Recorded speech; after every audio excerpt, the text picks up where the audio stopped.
Micro Four Thirds, is it worse than full frame or APS-C?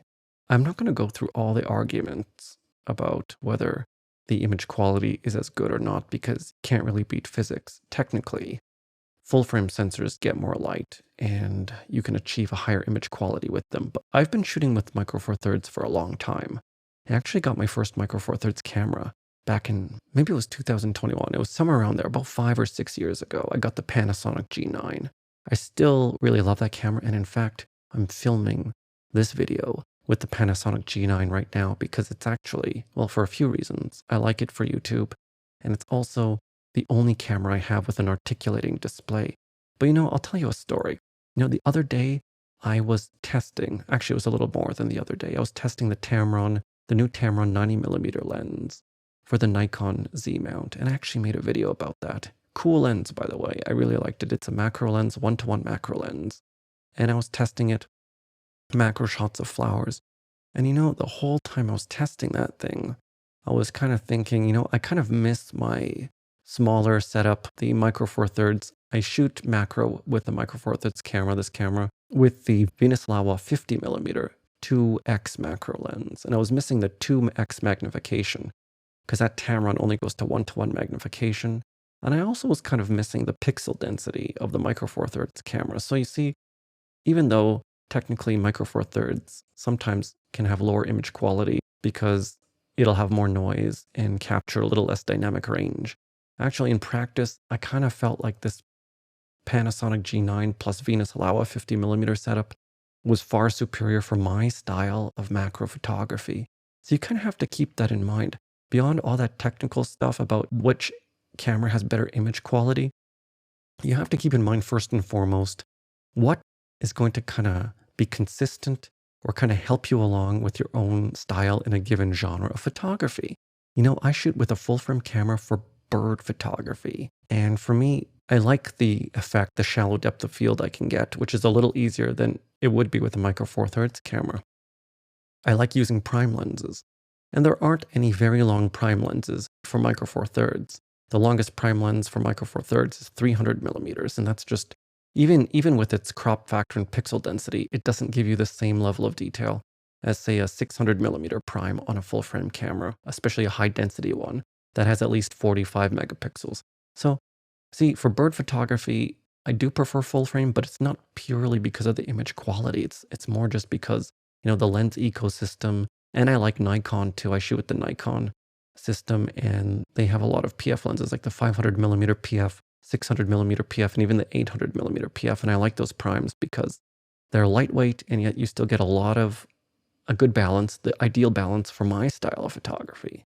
You gotta choose a camera that's gonna work with your own style. For my style is going through the jungle, maneuvering in tight situations. And so for me, overall, the Nikon Z mount is the best system for my own style. At least I feel that way. And there are some award-winning, world-famous photographers that use Micro Four Thirds, like Peter Bambusek. He uses Micro Four Thirds for his wildlife photography, great wildlife photographer. A lot of people talk about size. For me, size is not a big factor in carrying camera gear.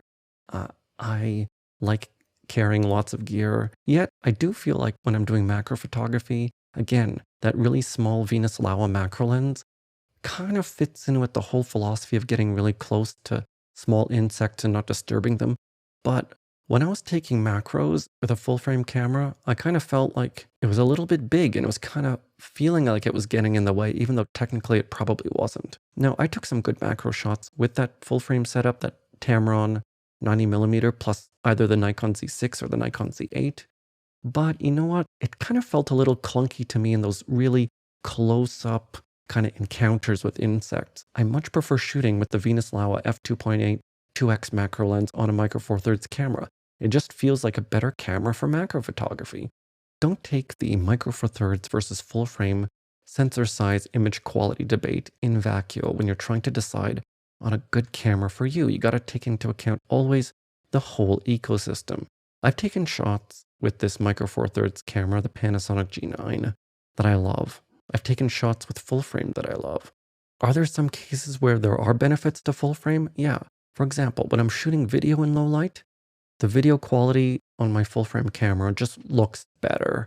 The noise performance of that full frame sensor just kind of looks better, especially because there aren't as many good post-processing options for noise removal for video. I use the free version of DaVinci Resolve, and there aren't any good noise reduction options in the free version. And for me, sometimes the Micro Four Thirds footage can come out looking a little noisy. But there's another thing. On my Panasonic G9, for some reason, when I'm shooting with highlights in video, there isn't a very good smooth roll-off of the highlights, and so the highlights can look kind of crunchy. Whereas there's a better roll-off function on my Nikon Z6. The way the video is processed from the sensor, it produces better looking highlights. And see, that has nothing to do with the full frame versus Micro Four Thirds debate. It just happens to be the video processing engine of the Nikon Z6 is better than the video processing engine of the Panasonic G9. Even though the video quality of the Panasonic G9 is good, that one little thing, the roll-off of highlights on the Z6 is better. And for me, that's a more important feature of the Z6 than its full-frame sensor when it comes to shooting certain scenes in video. So you're never going to find an easy answer if you're just looking at the sensor size issue alone. You have to look at tiny differences in features between different specific cameras when you're actually trying to find a camera that's going to work best for you.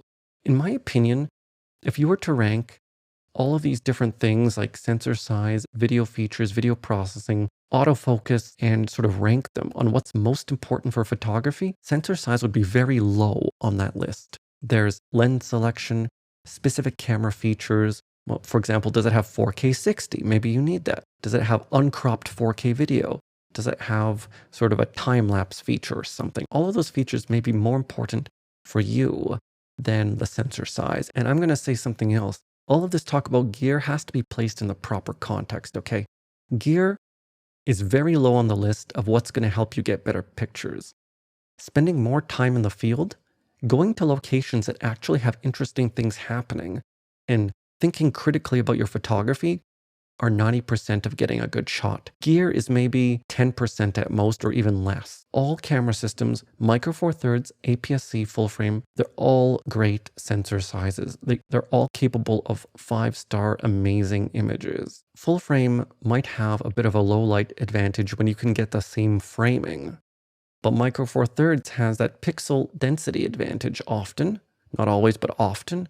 And if you have a greater pixel density, you can get more detail, say, with macro photography if you have a lot of light.